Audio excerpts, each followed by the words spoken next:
Support comes from Gemma, architects, planners, and designers seeking to bring joy to their clients and communities. Details at gemastl.com. This is St. Louis on the Air from St. Louis Public Radio. I'm Elaine Cha. St. Louis Love. It's in the air, on local TV, all over social media. And on today's show, we're talking about who's been driving that vibe lately. That's none other than the Missouri Historical Society. Through its new initiative, I Am St. Louis, MHS is focusing on civic pride and identity by encouraging organizations, communities, and people to explore St. Louis history and culture. Jody Sowell is president and CEO of Missouri Historical Society. He joins us now to share more. Jody, welcome back to St. Louis on the Air. So good to see you. Jody, you have led civic pride campaigns before. And in 2020, the Missouri Historical Society started the hashtag #UpliftingSTL to get more positive storytelling about St. Louis. And even before that, you all had a social media campaign around the St. Louis Rams' departure. That's right. That was a rough time. So clearly showing love to St. Louis is important to the Missouri Historical Society. But why does civic pride in particular matter to a historical society, Jody? Oh, well, I think civic pride, more than mattering to the Historical Society, matters to this community. I talk a lot about the research around place attachment. Place attachment is the emotional bond people feel toward a place. And communities with the highest place attachment, they also have higher local GDP. They have fewer people leave them. They survive natural disasters at higher rates. People who live in those communities say they feel less lonely. We know how dangerous loneliness is today. So while it's important to the Historical Society, it's even more important to St. Louis. I think the reason that these initiatives come out of the Historical Society is because since 1866, we have been protecting, preserving, and sharing the St. Louis story. That is our mission. We do it in different ways today than those founders did in 1866, as you're seeing with this latest campaign. But it's at the heart of everything we do, is connecting people more deeply to this place and connecting them to one another. Mm-hmm. And speaking of different ways, how have you gone about collecting people's stories and perspectives about the St. Louis region? Yeah, so, all of this movement, this campaign, came out of a presentation that we were doing a couple of years ago that we started called I Am St. Louis and I Don't Believe We've Met. Mm-hmm. And the main idea was if St. Louis could introduce itself, it would tell you it's so much more than just the Arch or the Cardinals or those national headlines that we sometimes wish we didn't get. If St. Louis could introduce itself, it would say, I'm the place that argued it should be the United States Capitol. I'm the place where women could have gotten the vote 50 years earlier. I'm the place that boasts the oldest bridge on the Mississippi River and the place that is home to the first black high school west of the Mississippi. We can talk about those stories later, the stories behind those. But Elaine, I have never seen a presentation go over the way this did. People in literal tears coming up afterwards saying how much it meant to them and how proud it made them of St. Louis. People saying it gave them goosebumps or they'd never been prouder of St. Louis. And many people came up and said, make this the region's campaign. Make this St. Louis's campaign. And so that's what we're doing now is we're giving this to the community. And one thing I think you're referencing is we have encouraged organizations of all kinds, big businesses, small corner grocery stores, social service organizations, to tell their own I Am St. Louis story. And so probably your listeners have heard or seen on social media the last few weeks, more than 300 organizations have told their story and then said, I am Schnucks, I am Purina, I am Greenwood Cemetery, I am St. Louis. Was that any surprise at all? It was definitely a surprise. We knew it was going to be popular. We had about 40 organizations who had agreed to participate on day one. But to see it totally ripple across the region was a complete surprise. And to see I love some of those big groups, but I also love the Pokemon meetup group started. I'm going to forget the name of it, but it's an organization, I'll get it later, an organization dedicated to teaching young girls hockey, talked about it. And you know what I was especially proud of was municipalities across the region did it. And so to see someone say, I am the city of Clayton, I am St. Louis, I am the St. Charles Chamber of Commerce, I am St. Louis, was a powerful way of promoting ourselves as a region, as one, not as 90 separate places. Mm-hmm. I hope to return to that a little bit later. Jody, the I Am St. Louis campaign, it includes a presentation by you. You've made some mention of it already. And in it, there is a quote from Frederick Law Olmsted.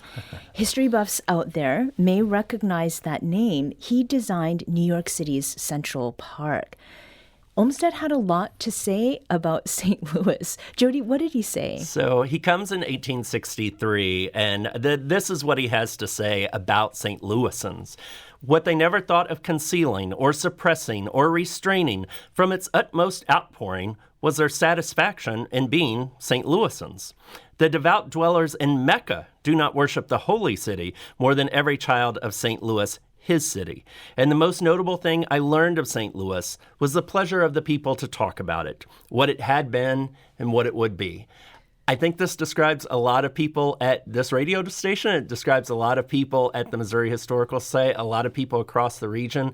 But what breaks my heart is that oftentimes when I mention this quote in a presentation, someone will come up to me afterwards and say, but what happened? Why don't we have that pride anymore? And I tell people, it doesn't just happen. It has to be fostered. You have to tell the St. Louis story in a way that people can connect to it, people can be part of it, and can build that sense of civic pride. Jody, how did you come to that quote? That is a good question, Elaine, that I do not remember when I first came across that quote. I've been using it for so many years that I don't remember where I first heard it. So, Well, I did hear it for the first time watching your presentation. Oh, great. And maybe there's someone else in the room who also had not heard that. In preparation for today's show, we asked everyone here, our STLPR colleagues, our neighbors, and our audience, what they love about St. Louis. And my colleague, Anissa Curtis, who is STLPR's development coordinator of membership, shared this. What I love most about St. Louis is the fact that St. Louis is just a hot mess. St. Louis got a lot of problems, and we got a lot of really cool people that are trying to address those problems. And I think St. Louis being a hot mess of a city, it produces some incredible people.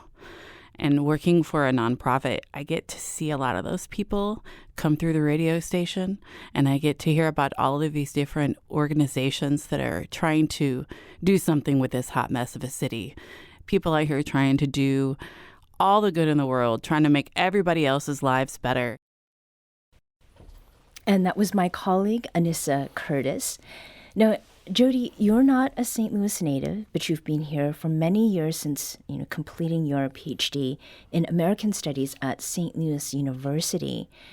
When you moved here, was there something that you immediately fell in love with about the city and the region? And is some of what Anissa said part of what enamored you as well? Yeah, absolutely. So, when I moved, I was moving from Columbia, Missouri, and you would think just being 2 hours away, I would know something about St. Louis, but I really didn't. Hadn't visited that often. Had visited the History Museum once with my oldest daughter. But when we came to St. Louis, we absolutely fell in love with Tower Grove Park. And knew that we wanted to live in that area because we just loved the park so much. And, from there, we gained an appreciation of the neighborhoods. And I have seen Tower Grove Park change so much over the years. And not just the park, but the neighborhood. Tower Grove Farmers Market was not here when I came. And you think about what a community staple that is now and what a great gathering place. And to the comment that we heard, a place where people are really working to make St. Louis a better place. So absolutely. I think, one thing that we talk about when we're sharing St. Louis history is that we deal with some pretty difficult chapters in St. Louis's past, but in each of those chapters, there are also heroes. And I would say that there are heroes in St. Louis today working to make this a better place. Mm-hmm. I'd like to introduce another voice to this conversation. I'd said earlier that there are people in this room, and one of those people is Luis Antonio Perez. He's a new producer for St. Louis Public Radio. Luis, welcome. Hey, Elaine. Now, we all three are transplants. Mm-hmm. None of us was born or raised here, but we do call St. Louis home. But Luis, you just moved to St. Louis 6 weeks ago. Something like that, like 41 days, I think. Yeah. And you came from Colorado, where you worked with Colorado Public Radio. Mm-hmm. But you are a Midwesterner. Before you were in the Centennial State, you were living in and working in your hometown of Chicago, Illinois. That's right. I don't know if I should say something about the Cubs at this point. But, you did some homework before moving to St. Louis. What were your impressions then? Before coming here? Yeah. Well, I think I have the same impressions that everybody else has, which is obviously being from Chicago, I know about the Cardinals. Everybody knows about the Arch, but also the headlines. That's what we all sort of, if we're not here, we're not from here, we don't know what's happening here intimately. You just know about the headlines. And I knew enough being from a town that has its own headlines that it contends with, that the headlines are not always, representative of the people or the place. Mm-hmm. So that sort of, I felt like that was like my first entry. I'm like, I know this is going to be an interesting place to come and tell stories. Yeah. So once you arrived, how did those, maybe some of those preconceptions compare with what you have experienced so far? Definitely a baseball town, even though they're not going to the stadium to watch the right. team. But also, and the Arch is way bigger than I thought. When you're from everywhere else, you're like, oh, it's an Arch. What is it? But now that I'm here, it's actually quite beautiful. It's much larger than you think that it is, and it really does feel like a gateway. I've been going to a lot of art fairs at the end of the summer here, and there are so many representations of the Arch that are so beautiful. And, obviously, it's the town is what I thought it would be, and maybe the most surprising thing would be that it's got like a Midwestern kind of like charm with Southern hospitality. Mm-hmm. Like everywhere I go, people are greeting me. They're saying hello. They're bidding me farewell, and it's really. I guess I didn't know what to expect, but it's a much, much warmer, even nicer town and people than I ever expected. Mm-hmm. Jody, are you nodding with recognition over here? Is that what you noticed too? I love everything that he just said. I do think it's important to talk about the people. I mean, we talk a lot about the buildings and whether that be the Arch or the architecture, but it really is the people that make it special. And I'm remembering, when we first came to St. Louis and falling in love with it in many of the similar ways. Mm-hmm. Luis, have you found anything yet that is a new favorite? Maybe something that strikes you as uniquely St. Louis? Wow. Let's see, favorites. I mean, there's so many things that I've experienced in these just few weeks that are amazing. I have noticed the Chinese food is different. Than other places. What do you mean by different?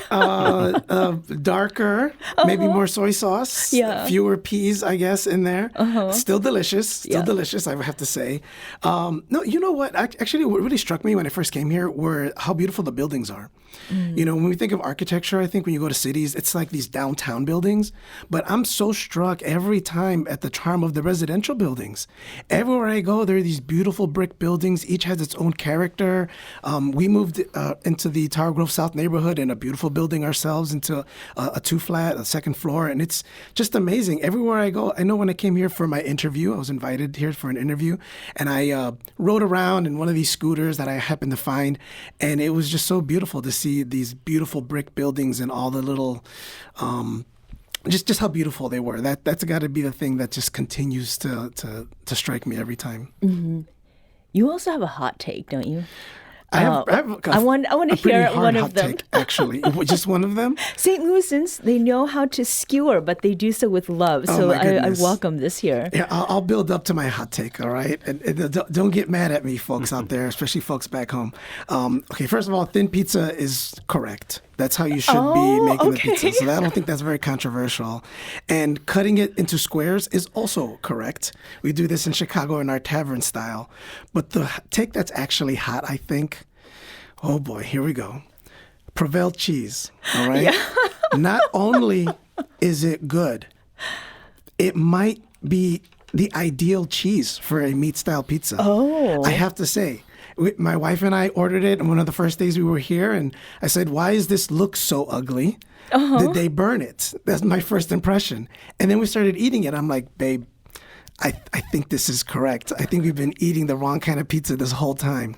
So that's my hot take. Provel cheese, I like not just delicious, but ideal. I like that your hot takes are meant to endear yourself even more to St. Louisans. So I thought hot takes were supposed to be bad things. But yeah, I think you won all of us St. Louis over.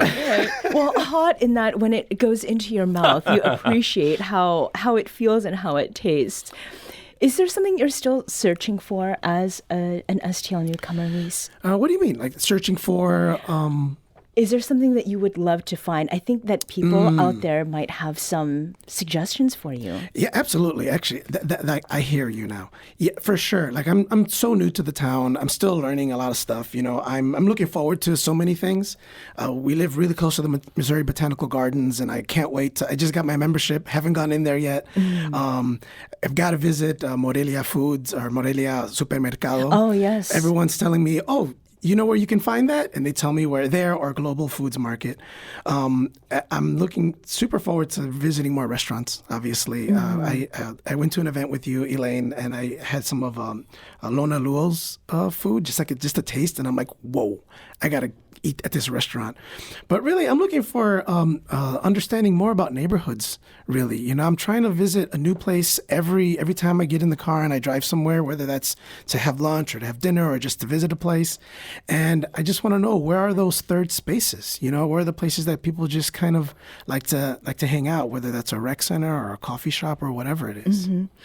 Jody, do you have any advice to Luis as a fellow transplant? And given the organizations maybe that have participated so far in the campaign, places that you would point him in the direction of? Well, you know, I think our arts and culture are pretty hard to beat.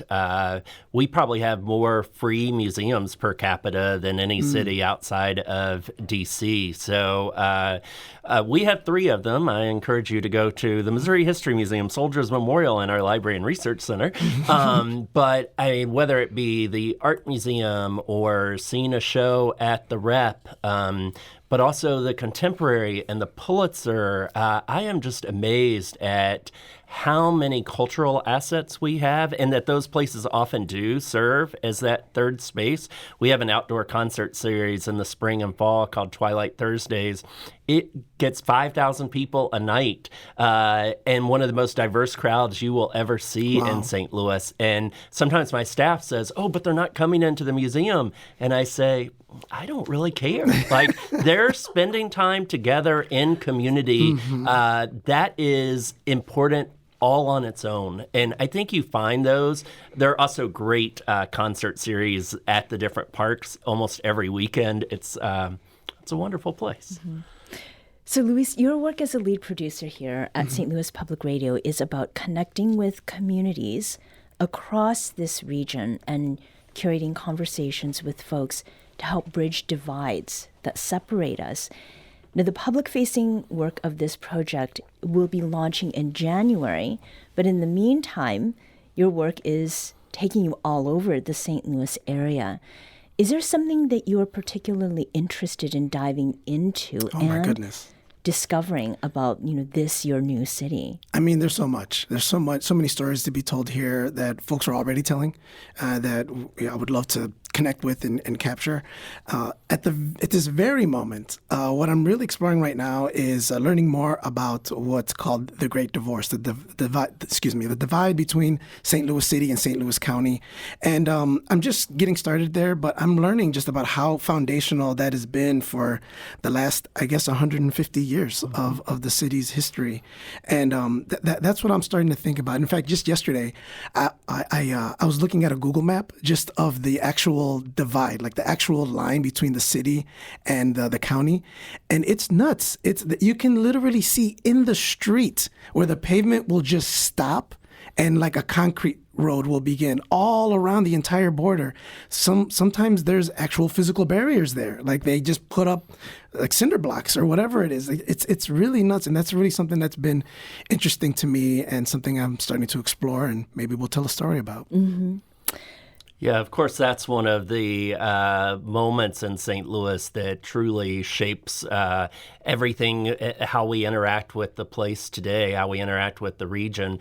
We just had, a couple of weeks ago, a great overview of the Great Divorce done by public historian Andrew Wanko. It's on our YouTube channels. It is probably the best overview of the Great Divorce that I've ever seen. That's something we want to do at the Historical Society, too, is be that place for those conversations, but a place where you can have those conversations in a civil way. If you just want to yell at each other, there's school board meetings and there's the internet for that. But if you want to have these serious discussions, the Missouri History Museum and the Missouri Historical Society is a great place to have those. Mm-hmm. Luis, before we let you go, is there a question you'd like to ask Jody? Oh, my goodness. Well, I don't know if I have a question for Jody because Jody was already giving me stuff before even asking. Like, hey, you should just think about this. But, one of the first things I did do when I was here, here I am ingratiating myself more, but was our boss here, executive producer here at the show, set me up with the New to St. Louis tour. It was like STL 101 or something like that. And Amanda Clark was a tour guide. And what I loved about it was we went around kind of like around the town. And afterwards, we were just kind of hanging out, all the folks that were on the tour. And first of all, most of the folks were not new to St. Louis. Most of them were St. Louisans. And we're all just kind of hanging out, eating toasted ravioli and Provel cheese pizza and all that stuff. And folks were just kind of hanging out. And what I loved about it was as soon as I told them I was actually new, and they knew that I was the new guy and I'm working at this media institution, everyone was so willing to share stories. Everyone was telling me about the history of Legion baseball, and they're telling me about St. Charles, they're telling me about all these just like the history of the place. And that just gave me a sense of like, these folks of this town are ready and willing to tell their story. They have civic pride that just needs to be unleashed. And this project sounds like it's doing it. But there was one more thing I just wanted to say, something that you mentioned in your I Am St. Louis presentation, because you gave us that presentation at the beginning. You mentioned that these stories aren't just history. They're a call to embrace the city's complexity and commit to its future. That really resonated with me. So that's what I want to hear folks sort of share their interpretation of that. What does it mean to embrace the city's complexity and to commit to its future? Mm-hmm. That is a great spot to take a break. Luis, thank you so much for joining us. Luis Antonio Perez is a lead producer here at St. Louis Public Radio, and we want to hear from you. What do you love about St. Louis? Have you noticed the I Am St. Louis social media posts? And what do you think is uniquely St. Louis, for better or for worse? Give us a call at 314-382-8255. That's 314-382-TALK, or you can email us at talk@stlpr.org. We're going to take a quick breather here, but we'll be back shortly to continue our conversation with Missouri Historical Society's Jody Sowell about the newly launched I Am St. Louis campaign. This is St. Louis on the Air on St. Louis Public Radio.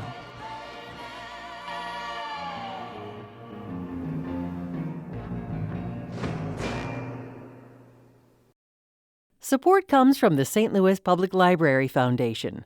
During these challenging times, free access to digital resources is a necessity. You can help our community stay connected. Support your St. Louis Public Library at slpl.org.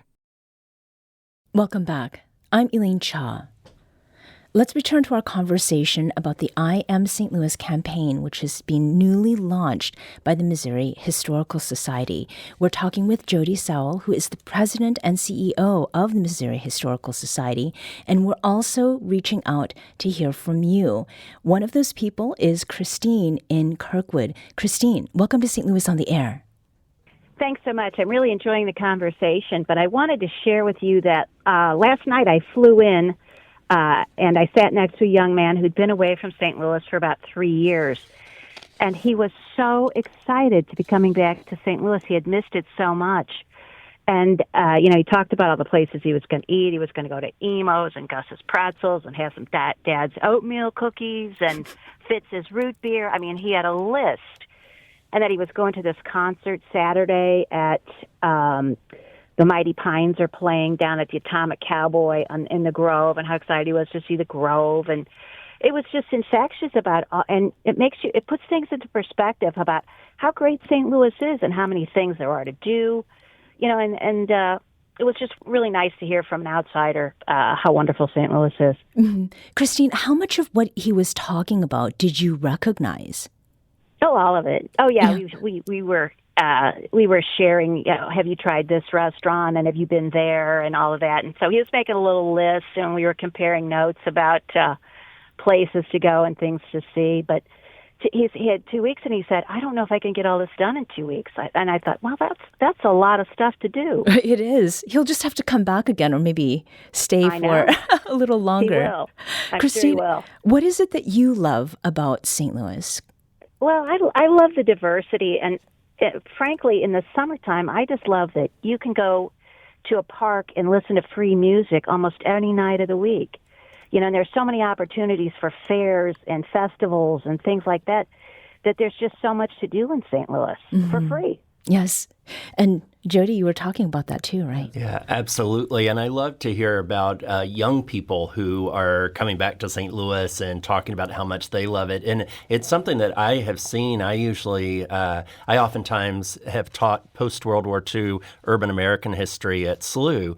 And those students are oftentimes deeply interested in this place. The ones who grew up in St. Louis don't know much about it. So when they start learning the stories, they want to go out and explore and see this place. So I was glad to hear that it was a young person who was excited to come back to St. Louis. Right. And I know I see that with both of my daughters. My oldest daughter went to the University of Pittsburgh, but is now back in St. Louis.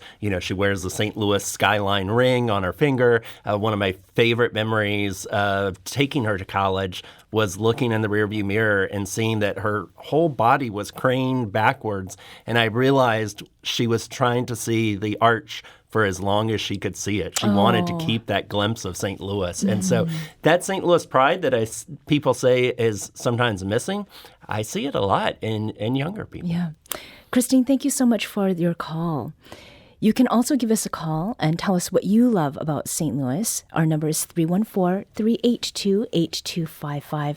That's 314-382-TALK. Jody, you mentioned SLU, I think, or Christine may have brought it up. And last week, John O'Leary, motivational speaker and best-selling author who is a graduate of St. Louis University, came on the show to talk about executive producing Soul on Fire. And that's a new feature-length film about his life. In that conversation, John shared that a major character in his film is one we all know, and that is the St. Louis region as a whole. Here's John sharing what makes St. Louis special. There's a culture here that is unlike any culture anyplace else. I think the challenge we face, Elaine, is sometimes we are so familiar with our reflection that we don't see the beauty of it. It's very easy to point out the scars, and there are scars. It's very easy to point out the weaknesses, and we have plenty. From those of us who can just pull back a little bit and step away from the headlines just for a little bit, we've got incredible people, remarkable generosity, an incredible arts scene, phenomenal universities, geographical backdrop that is, you can go from mountains essentially just 45 minutes southwest of us to the flat fields and everything in between, minutes from your back door. We're blessed. Mm-hmm. And I think sometimes when you live in that space, you don't recognize it. That was John O'Leary talking about the new feature film called Soul on Fire, which is set and entirely filmed in his hometown of St. Louis. Sean, just to make a note here, that he was referring to was Sean McNamara, director of Soul on Fire and notably a non-St. Louis native. So, Jody, we just heard John talk about what he loves about St. Louis, but he's also honest about its flaws and scars, though he doesn't go into detail. And that is something that you have also mentioned already. Is what John said, or maybe how he said it, on par with what you've heard since the launch of the I Am St. Louis campaign? Yeah, absolutely. And I listened to that interview, and I remember that John said that he could have lived in lots of places, and maybe some of those places would actually have been easier for his speaking career when he speaks around the globe, but that St. Louis was home and that he wanted to be here.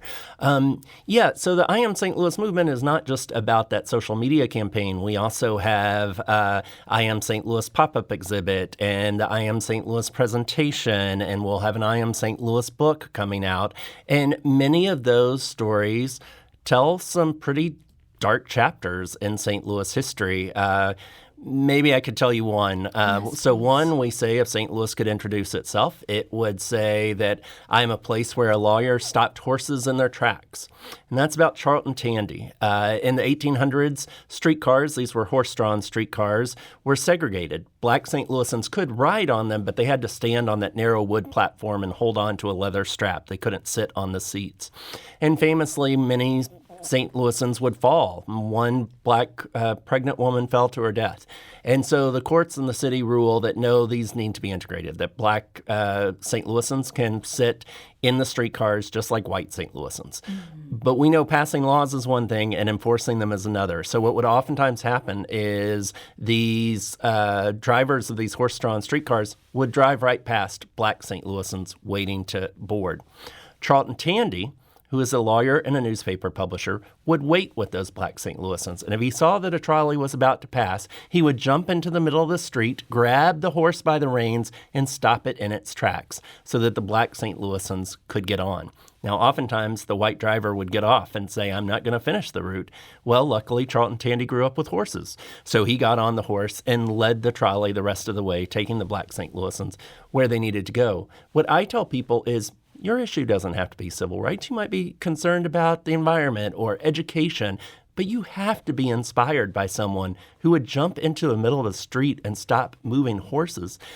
Those people exist in every chapter of St. Louis history. But when we talk to St. Louisans, people who've lived here all their lives, and say, how many of you have ever heard of Charlton Tandy or Virginia Minor?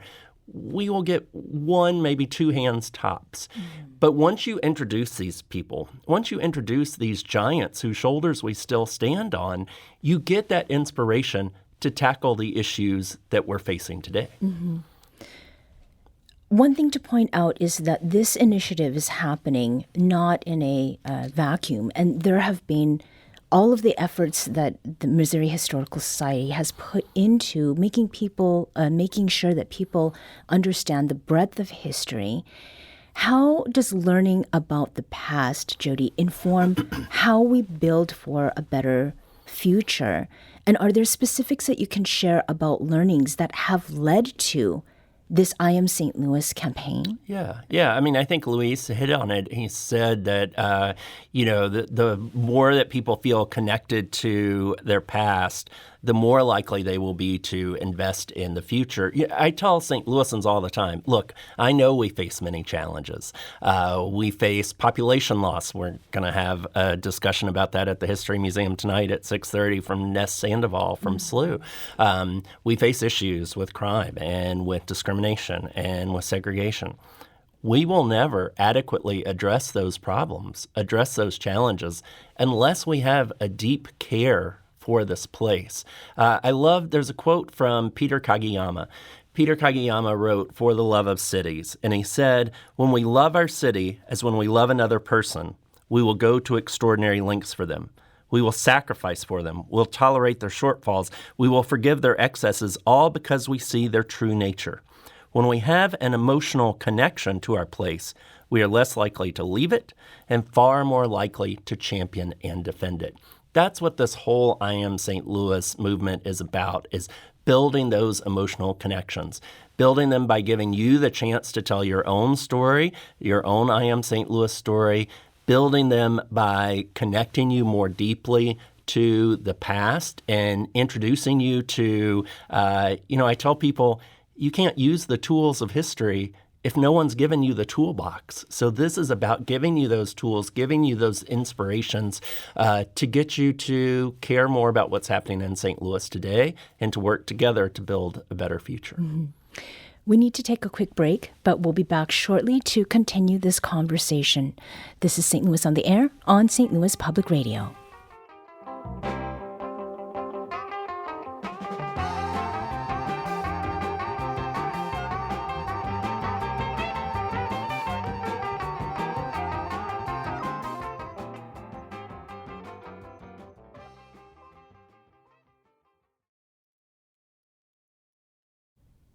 Welcome back. Let's return to our conversation about the I Am St. Louis campaign, which was recently launched by the Missouri Historical Society. We have some callers on the line. Let's start with Eric from University City. Eric, welcome. Welcome. Thank you very much. It's great to be here. Jody, thank you so much for your great leadership. People make the difference, and you are making an unbelievable difference. I'm a realtor at the Friedman Group Realtors, and you have done something that no other institution has done in my 55 years of working in this community, and so I really appreciate it at every level. As somebody who's been involved in helping to rebuild downtown, the Missouri Historic Tax Credit with the Missouri Realtors, St. Louis Realtors, 3,500 buildings in the city of St. Louis, fantastic. I want to send you some money to keep this campaign going. And maybe you could tell all of us how we could all do that. Yes. In addition to getting involved, because you've also done a great job at my old temple building. And so I want to get the realtors involved also if they aren't involved. So thank you for your great leadership. People make the difference, and institutions like yours are a jewel in the crown of St. Louis. Thank you so much for calling, Eric. You want to respond to that very quickly? Thank you very much. That's very sweet. You can find out more and make a donation at wearestlewis.com. That's also where you'll get the toolkit about how to use I Am St. Louis on your own. So again, I don't want to make this sound like this is about the Missouri Historical Society. This is a campaign for all of St. Louis. We have a video you can put up on your website. We have the pop-up exhibit. We will come give presentations to your groups, to your organizations, to your churches. So all of those tools are at wearestlewis.com. Mm-hmm. We also now have Kathy, who is calling from Belleville. Kathy, welcome. Hello. Hi. Go ahead. Okay. Well, first of all, I applaud your work. I've seen many of your broadcasts, and I'm also a recurring member of St. Louis Public Radio. Oh, thank you. Yeah. Well, anyway, the reason why I call is that on the other side of the river, there are people who have made significant contributions to St. Louis and its growth over the years, and for which we receive no benefit. In addition, Belleville is the home of the second oldest continuously playing Philharmonic Orchestra in the United States. We were giving regular concert performances since 1867. Our first members were veterans of the Civil War. So is there any way that you could shine the spotlight on the other part of the greater St. Louis region that is totally ignored? Mm-hmm. Kathy, thank you. And Jody has been nodding here. Yeah, absolutely. So I know that Eckert's and Belleville has done their I Am St. Louis. Again, when we talk about St. Louis, we do talk about the whole region. And so we would love to see people telling their stories. I think, Elaine, I think you mentioned the St. Louis flag earlier before we got on air. And I see the St. Louis flag all over the region. Mm-hmm. And I hear people cheer on the St. Louis Blues and the St. Louis Cardinals from Belleville and from St. Charles and all of those places. So we really have to start thinking of ourselves as a St. Louis region and not just as the city of St. Louis. And I'm incredibly proud that this I Am St. Louis has helped to do that. Mm-hmm. And I believe that the Metro East is not excluded from your presentation, No, right, absolutely Jody? not. Yeah, so we certainly tell stories from all over the region. Mm-hmm. I think there was a mention of Uncle Tupelo, and Uncle Tupelo is a famous alt country band from Belleville. Well, and our music history is another example of something that is just not known. We had a music exhibit a couple of years ago that, just the list of people, Scott Joplin, Josephine Baker, Tina Turner, Fontella Bass, Miles Davis, Chuck Berry, Uncle Tupelo, people that you don't know but should, Willie Mae Ford Smith, one of the best gospel singers, Henry Townsend, one of the most prolific blues artists of all time. Mm-hmm. And yet St. Louisans themselves didn't know this history. And we've heard people come in. We still have some of the graphics in our hallway, and we've heard people say, I didn't know Tina Turner lived in St. Louis. I didn't know Josephine Baker was from St. Louis. So, yeah, and Uncle Tupelo and, Sunvolt and Wilco can trace themselves back to Uncle Tupelo. Mm-hmm. So. And St. Louis Sound was the name of that exhibit. Yes. We also have Margaret, who is calling from St. Louis. Margaret, welcome to the show. Thank you for having me. Sure. So I grew up in the Central West End in University City, and I went to college in Boston and returned to raise a family. St. Louis is affordable. You can park in Forest Park for free. You can go to the zoo for free. You can go to the art museum for free. You can go to the Missouri Historical Society. There are so many wonderful things you can do as a family. I go running in Forest Park pretty much every Saturday with my dog. All of this is free. I've been to the Art Institute in Chicago. It is not free. I was in Northern California looking at the Monterey Aquarium. It was $70 a person, for goodness sakes. The San Diego Zoo is not free. St. Louis is a bargain, and it's a wonderful place to raise a family, and you don't have to be a millionaire to live here. Mm-hmm. That is the story of why we stayed. I was going to grad school, making graduate school wages, but I could take my daughters to the art museum every other week with the sketch pad. I could raise them in the arts here in ways I couldn't other places. But let me tell you, Elaine, that's one thing we found. Louise mentioned our New to St. Louis program. That's for companies that have employees who are moving here for work and are new to St. Louis. We say, give them to us for half a day. We can help introduce them to St. Louis, take them on this bus tour, get them to meet other people. But I had a major company in St. Louis send their recruiters. So not people who are new, but people who are supposed to go out and get new people to move to St. Louis. Mm-hmm. And one of the recruiters told me, I never thought about mentioning the arts when I tell people to come to St. Louis. I only tell them we have good sports and it's easy to get around. And I said, That's fascinating. You have more free museums per capita than any place outside D.C., and you didn't even think to mention it? It's just an example of we don't always tell our own story well enough. We're not compelling enough in the way that we talk about the St. Louis story, though your callers certainly have been. So. Margaret, thank you so much for calling. One of the other people we heard from, she was talking about having pride in St. Louis, was our colleague, Cheney Jewell, and she is STLPR's Associate Director of Development and Membership. And she shared with us about her friends, especially friends who are not from St. Louis, and how she feels the pride sort of reflected back to her when she talks with them about living here. I've had friends visit me from other cities like Kansas City, for example, and we were driving around the city and I was showing her the sights and I was pointing out different neighborhoods, talking about the routes, being like, okay, well, there's this neighborhood and it has a French route, or there was a German population, or there was an Italian population, or there was a Chinatown that was downtown, and then those people were displaced. And my friend looked at me and she was like, how do you know all of this? And I told her, I was like, well, you're from Kansas City. Don't you know the history of your neighborhoods? And she was like, no, absolutely not. And I told her, I was like, well, I don't know. You can feel it in St. Louis. You can feel the history of St. Louis through the architecture, but also through St. Louisans' pride. Also, gotta admit, I do the rolling stop. So you can feel that I'm a St. Louisan in that way.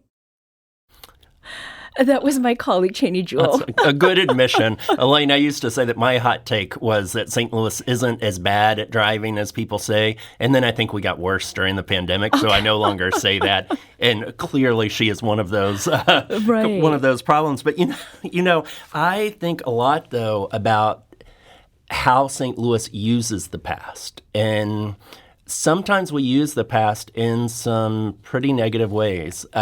So she said she knew a lot about St. Louis history. I oftentimes find people who don't know much about St. Louis history. But if I say, what's one thing you know about St. Louis?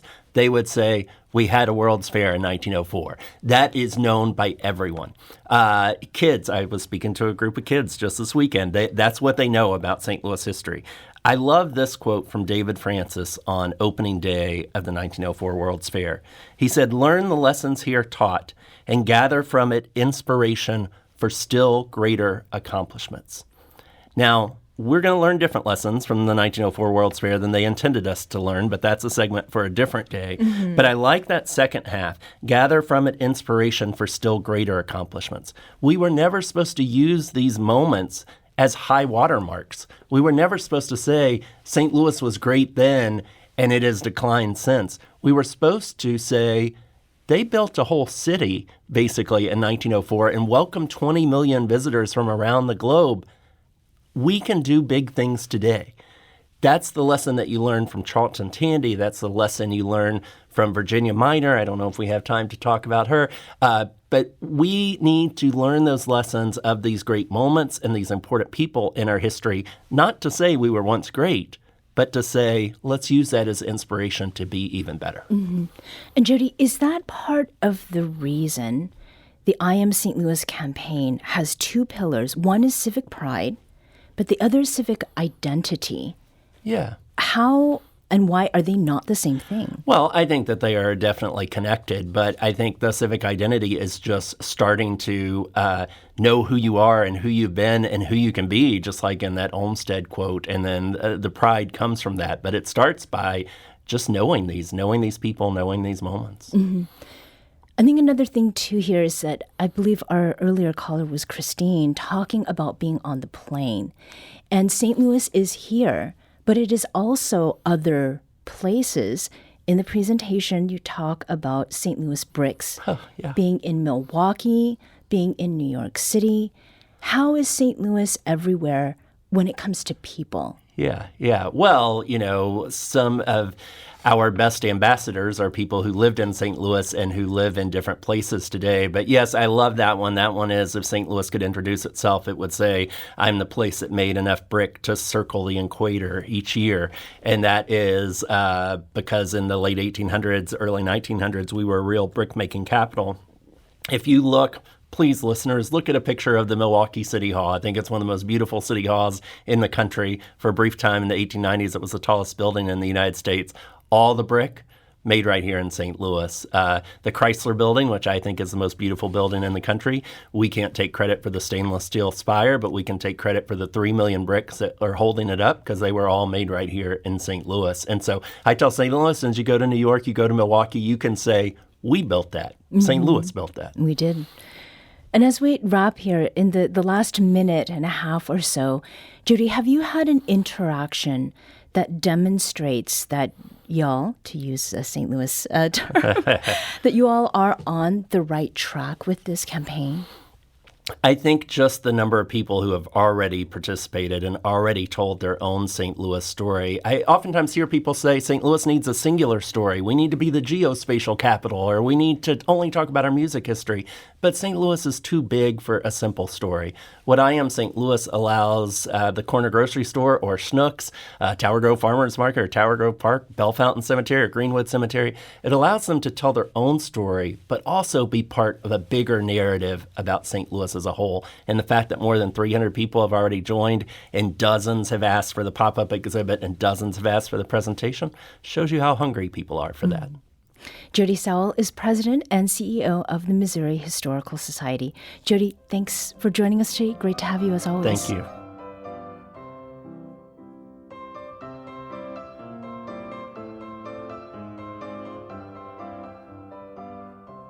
This episode was produced by Maya Norfleet. Our audio engineer is Aaron Dorr. This podcast was mixed and edited by Aaron. Our executive producer is Alex Hoyer. St. Louis on the Air is a production of St. Louis Public Radio.